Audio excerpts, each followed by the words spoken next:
Years ago, we got a phone call that someone that was very precious to me had wandered from her home. It wasn't somewhere that she didn't know. It was right there in our neighborhood where we had been for years and years and years. And for 3 days, it was terrifying, wondering where she was, if she was safe, if she was cold, if she was comforted. So I recently found someone online that I had actually seen years ago, and it was very impactful when I saw his program. He has someone very special, and he's brought with him today. It's a first for me on my podcast. We have our first little furry guest, maybe like an angel. So I've got search and rescue dog, Dama, is that how you say her name? Dama, yeah. Dama here We're today. in the South, so we always say Dama here. So And her handler, her canine handler, Mike, is here with us today. And Mike, welcome. Thank you. Dama, welcome. We're so excited to have you. Actually, I was fangirling a little bit because I saw you guys online. And not only does Mike have canines that he handles, Mike actually has otters. Yeah, right? We use otters for water work to help locate victims and evidence in the water. And dogs are great at getting into the water and locating from a boat, but they can't get from the boat to the bottom. Right. Yep. And so that the otter takes that's the component the otter fills in, is from the boat to the bottom of the lake to help us down there, because a lot of the visibility in most of these lakes is really bad. And I'm a recovery diver, so I know. Okay. I'm down there. It's low vis, no vis. We can't see what we're doing. We're just doing it by hand. Man, especially here in Florida, I feel like it's really we low bumped vis. into some alligators and other things when we're down there, and the sharks come by once in a while to visit, and so we have a lot to deal with when we're down there. But the otters, the reason I started the otter program. Excuse you, Dama, you all right? You allergic to me already? Oh well. And so. We had a search in the Kissimmee River a few years ago, and we were pretty sure we knew where the lady's remains were, but we couldn't get to her because it was no visibility, loaded with alligators. We had trees down in the river. We couldn't, and and basically the sheriff's department was, if you can't tell me exactly where she is, we're not going to do it because it's too hard. Safe. It wasn't safe, and I couldn't because of the no visibility problem. I couldn't do it, so I didn't feel comfortable making that call. And I kept thinking, well, there's got to be a way that we can do something better. And then I was at one of the aquariums, and they had an otter display going on. And I was talking to the trainer who trains them, and I asked him about trainability and, this crazy idea I had about otters, using them to help us locate victims underwater. And they said, hey, let's do it. And so we did a test otter there, squeakers, and that was an American River otter that we trained up to do the work, and it worked really well. And so then the program grew from there. So now we have Splash. He's our 4th generation otter. And I got my permit to have him at the house. So he's living with me and training with me and deploying with me. And he's doing a great job. And we're real proud of him. It's been a ton of fun. I love to go on your page and watch Splash work, because Splash is truly just having a blast. It's so cute. He's developing quite a fan club. So he funny. is. So he might have to have his own page. So you can put that out there for everybody. We've been talking about putting an Instagram page up with him just for the Splash. Yeah, for sure. So, what got you into this? This is quite the profession to choose. Yeah, I started in search and rescue back in California when I was out there in Los Angeles, and they had a need for volunteer canine people. So a friend of mine who did Schutzen that I was in with, he said, hey, you should come out and bring the dog, and let's try and see if we can help him get this going. So I did, and I got hooked into it. Got out of it for a while. I moved back to Florida, and then we built a house, and I wanted to get another German Shepherd. My wife said, you can't have a dog until you build my house. So I built the house, and I said, okay, now I want my dog. And she says, okay. So I got a really good dog named Augustus, and we trained him up. Plots, be a good girl. Thank you. And we did Schutzen, and we went through all the Schutzen titles and did all the stuff. And then so you're training him in German? Yeah, in German. And so that's protection work and tracking, and it's other stuff. And then I got into competitive tracking, and I started doing that with him because he was very good at it. And then after that, he had nothing to do. And so we were like, what are we going to do with them? So again, I knew there was search and rescue available. So I went and trained with this one team for about a year. Didn't get along with the team very well, so I left, got out of it. The fire chief for Inglewood, who I knew for a while, he says, why don't you bring him out? We have this big exercise, and let's see how he does. And so we went out there to run the exercise, and the other team didn't show up. So I ended up working all the canine problems, and my dog found everybody. And Chief Gorski was thrilled, and he says, you need to keep doing this. And so inadvertently, I was training dogs in tracking, and I had a lot of law enforcement guys who were coming out to train in the new methods. And the success rate at that time at law enforcement canines was 17%, which meant you had an 83% chance of not being found if the canine was out. And so that became accepted. And I thought that's really crazy because my dogs run at a very high success rate. I don't understand why they're having so much problems. But a lot of it was in the training methods that they were using and the training methods that we were using at the time and the understanding that we had of how dogs function and how they work odor was very archaic, I guess is the word I would use, and not up to speed. And so I was working with law enforcement to some of those guys and a lot of professional handlers who were doing tracking competition and stuff like I was. And so I was doing a lot of coaching. So one night I got a call and it was Charlotte County Sheriff's, and they said, hey, we've got a escapee from the assisted living facility and we're not having any luck finding him. Would you come out with your dog and see if you could track it? Because the captains asked if you could come. And so it was like 2 a.m. or something. I said, yeah. Wow. So I went out. And we cut the track, and about 20 minutes later, we had them. And so they were like, "This is amazing. This is like, wow, what? That's." So then 2 weeks later, I get another phone call, and then I got another phone call, and then I got a phone call from another law enforcement agency because the other one said, "Hey, call Mike and see if he can help you out." And so before you knew it, I was getting all these calls for assistance. And so we went out and we started answering the calls. And from that, I got a group of people together, and then we formed Peace River as a nonprofit and went through the whole process of building it into an agency. And so here we are 24 years later, and Peace River is one of the most respected search agencies in the country right now. So I'm very proud of that. We worked very hard. Yeah, and it's very impressive what you're doing. I think 80% success rate is not acceptable. Yeah. Especially when our people, a lot of times in the dementia world, they don't wander necessarily far. Right. And not be able to find them quickly it can be devastating because the more time you give them, obviously, the more time they have to be dehydrated, to wander someplace where we might not be able to find them. Well, I was watching that movie Maverick, Top Gun, and the big briefing, and he says, time is our enemy. And, in our world, time is the enemy because the longer they're away from their protected environment, the worse the outcome usually is. And so we have to find them quickly to return them home. That goes for autistic as well as the Alzheimer's dementia patient. So it's the same. That's what I was going to ask you about, your work with autistic children as well. Yeah. So you and I were talking a little bit earlier that you have put together some kits that make it a lot easier. You were saying that, in a home where you might have a kid with handicapped that they've wandered. Right.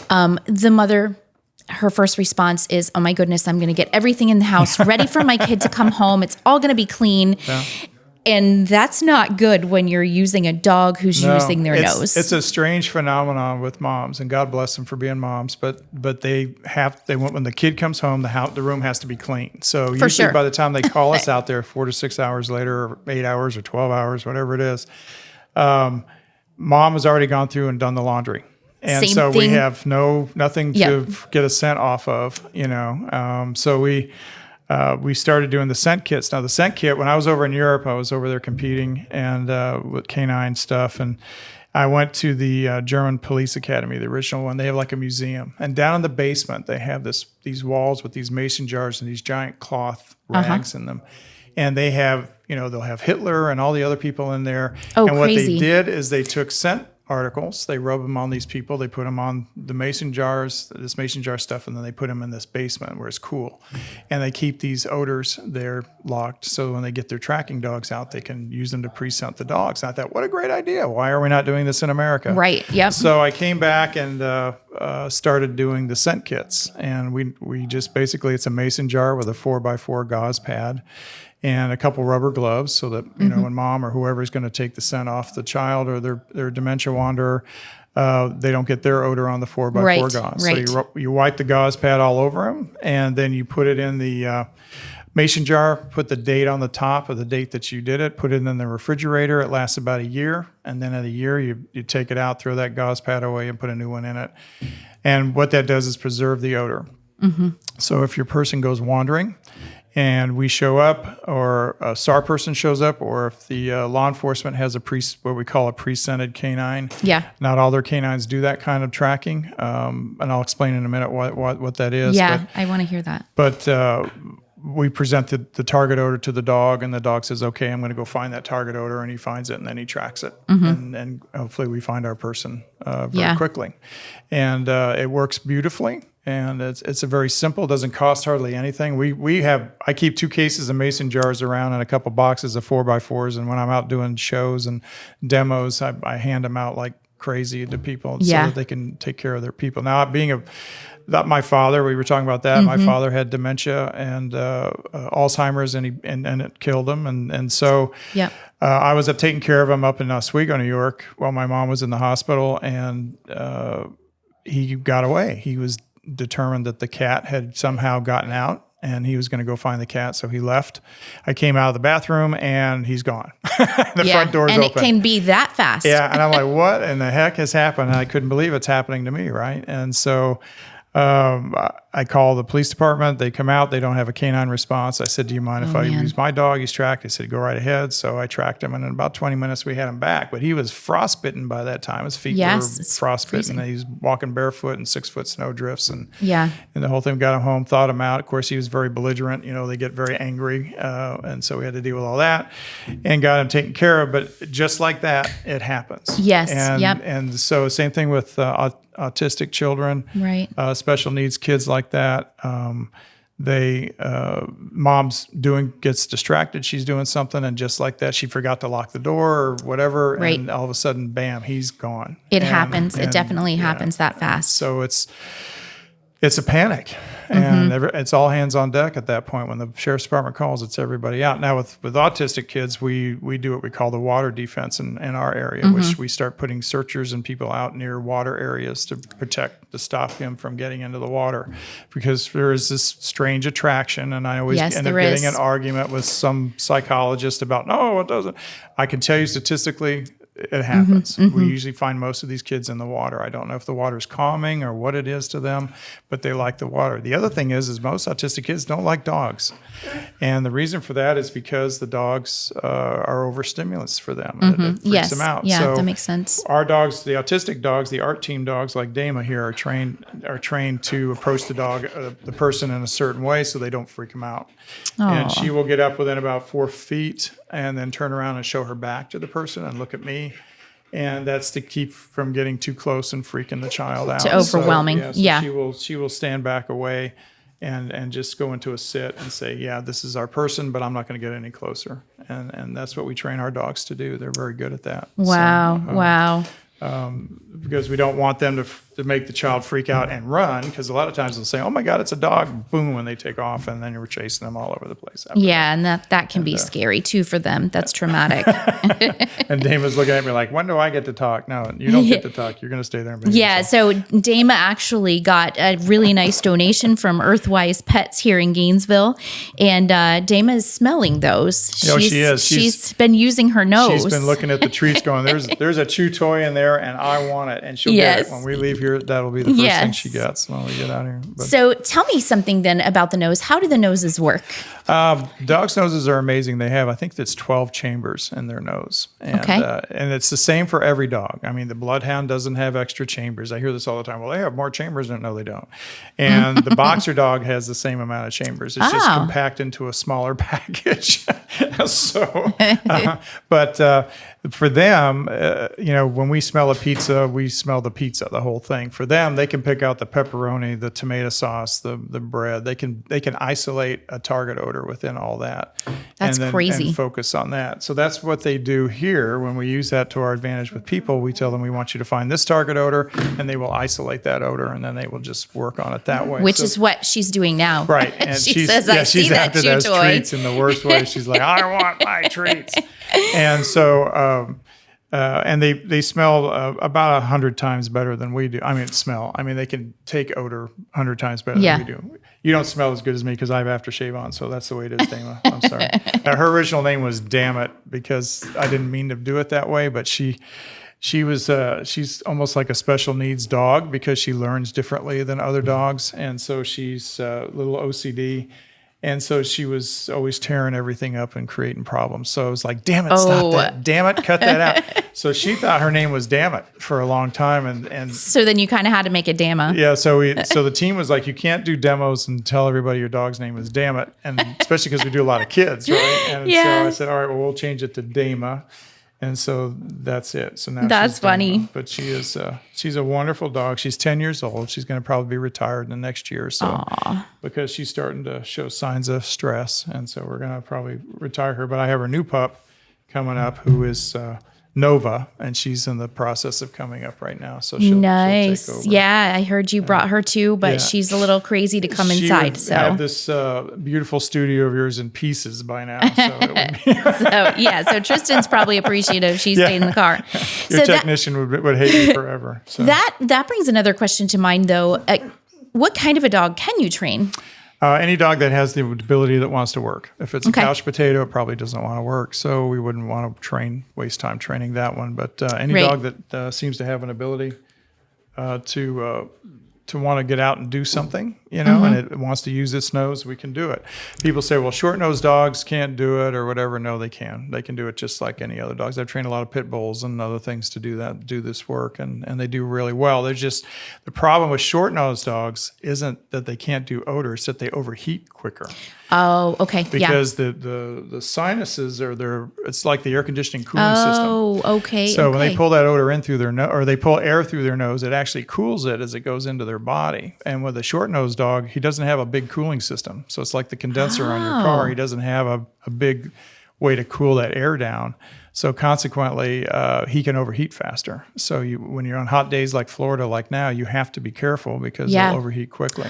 That makes sense. Well, I guess then you wouldn't want my girlie's little tiny toy poodle. Then Bean, I think Bean would love to be a search and rescue dog, but I don't think she would make it. I have a toy fox chihuahua mix named Beamer on the team who is phenomenal, and he tracks really great. He thinks he's a bloodhound, but unfortunately, the bloodhound has this big gait that can go for long distances. Yeah, he probably can't go. Beamer's like 50 steps to his 4, right? But he burns out fairly quick because he just can't keep up. Yeah, that makes sense. So Florida is tough on dogs. I had trained up a black shepherd for a police department down in Lee County, and then they were tracking it on a hot afternoon when they shouldn't have been, and the dog just died of heat stroke during the track. Oh, that breaks my heart. And just died there in the track. So we have to be really careful in Florida how we deploy these dogs so that they don't get hot. And a lot of times in big wilderness search environments, we'll run the dogs in the morning from like 8 to 11. And then from 11 to 3, we're not running the dogs because it's too hot. That makes sense. And it's just we're just cooking the dogs out. And the problem with heat in dogs and for people as well is that heat has momentum. Yeah. And as it starts to go up, you can take the dog out of service and throw them in the air conditioning and try to start cooling them down, but the heat is still going up. So if you pass that point of no return where the momentum's going too far, the dog's going to overheat and he's going to go into heat exhaustion or heat stroke.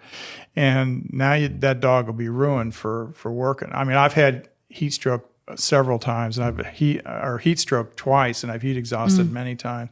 The second time I was heat stroked, I was in the hospital for a couple of days, and they just basically said, "Don't ever do it again, or you're dead. So just don't do it." Wow, because my resistance to heat has gone way down. So every time you overextend them in heat, they don't get stronger. This thing about we got to work them in the heat so they can get used to it.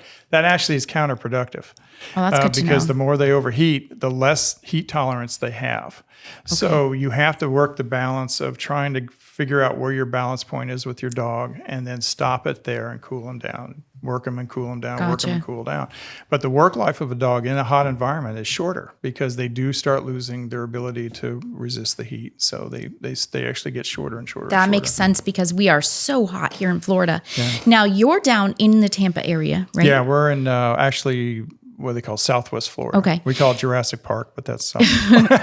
And if people do want to be a part of your training system, they can do that. So I'm even considering it for our dog. Yeah.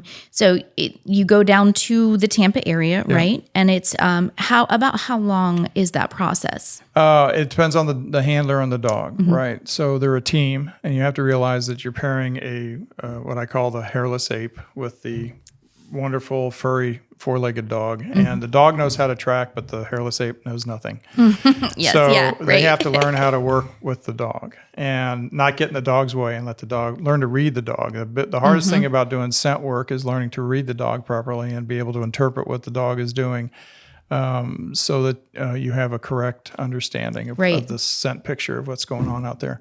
So that takes time. But usually the dog can learn to track usually in 6 to 8 weeks. And then it takes the handler probably, 4 or 5 months to catch up, but eventually they do. Wow. And the more you do it, the better you get at it.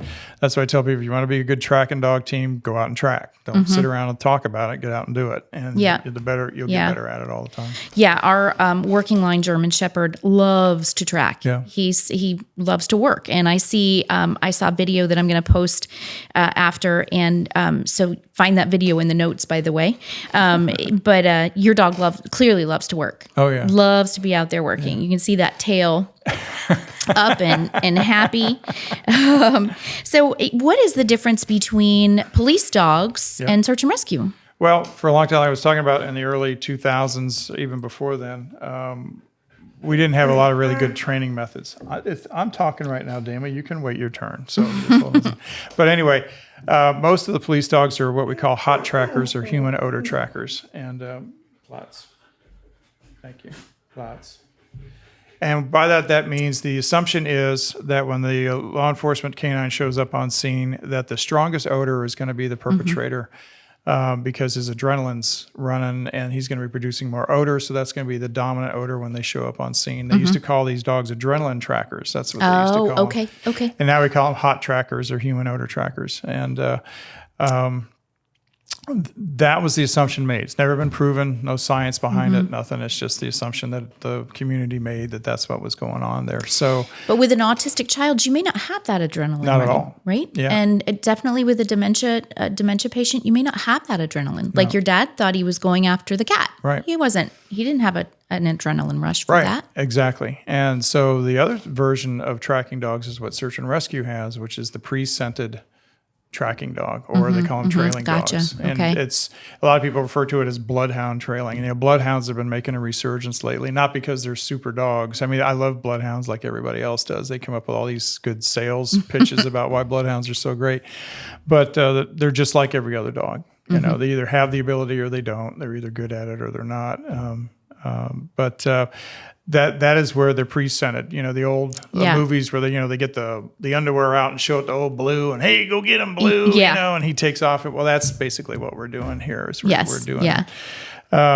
So we show the target odor to the dog. We say, this is the one we want you to get, and boom, they'll cast around until they find a match, and then they take off on it, and that's how that's done. So that's a different form of tracking dog. Gotcha. This is called scent specific, and so that's what search and rescue basically works. And that's why I think it would be important if you do have someone living with dementia in your house, whether you think that they are going to wander or not. And if you do have an autistic child or a child with special needs living in your house, I think it's important to take the time to go ahead and capture that scent, put it in the refrigerator, change it every year, just so you're prepared. Right. It's one extra layer of protection. Yeah. And it's easy to do.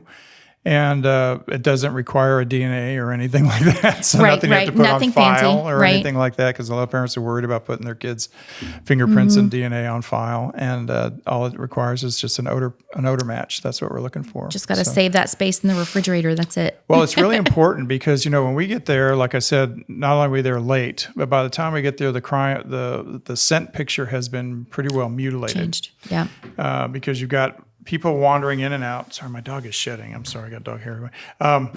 People wandering in and out, and they're walking all over the scent trail, right? So what we're looking for is an exit trail. Somehow he left the area, he or she left the area.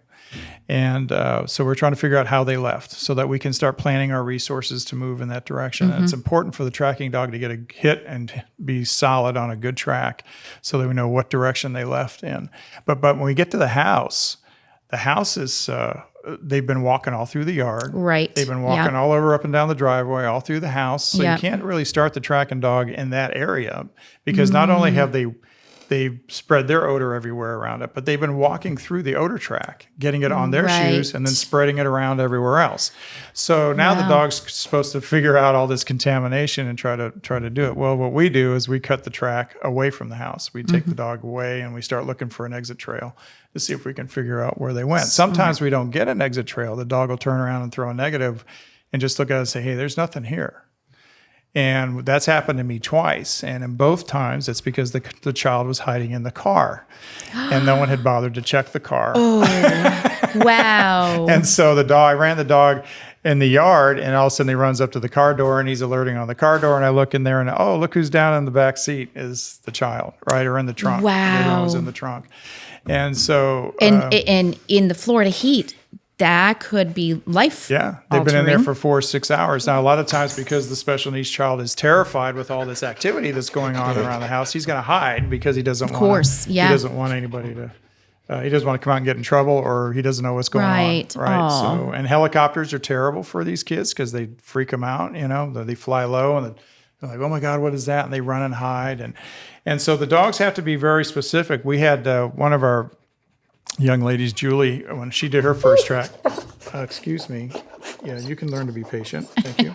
And she was, it was getting dark, and she was tracking a special needs person that they'd gotten into a fight with another kid at school, and then, ran off into the woods, and we were tracking her, and all of a sudden the dog just alerted by this tree, and sure enough, this girl was on the other side of the tree. And Julie always made the comment that if the dog had not alerted, she would have walked right past that kid and never saw it. Yeah, right. Because the way the lighting was and everything that went on. So it's important that the dogs, alert, know their job, and the handler's paying attention to what the dog's doing. And so... Well, it's awesome what you do. I am so grateful that you came up here and that we got to spend this time together and meet... Say her name one more time. Dama. Dama. Yeah. Because now I have Dama in my head. It was so great to be able to meet Dama. And oh my goodness, I met Splash and just a darling little otter. So you've definitely made my week. Oh, well, good. And again, thank you so much to Earthwise Pets for donating Yes, the little thank treats you. that have been driving Dama crazy. She Yeah. is excited to go and get some of that She's now. about to get some here real quick. And if you haven't liked this one yet and you haven't subscribed, I would beg you to take a second to do that. And also to share this. I think this is very important news for people that are living with someone with dementia or living with a child who may have autism or some other disabilities. So thank you again so much for coming, and I can't wait to see you all next time. Thanks for having us.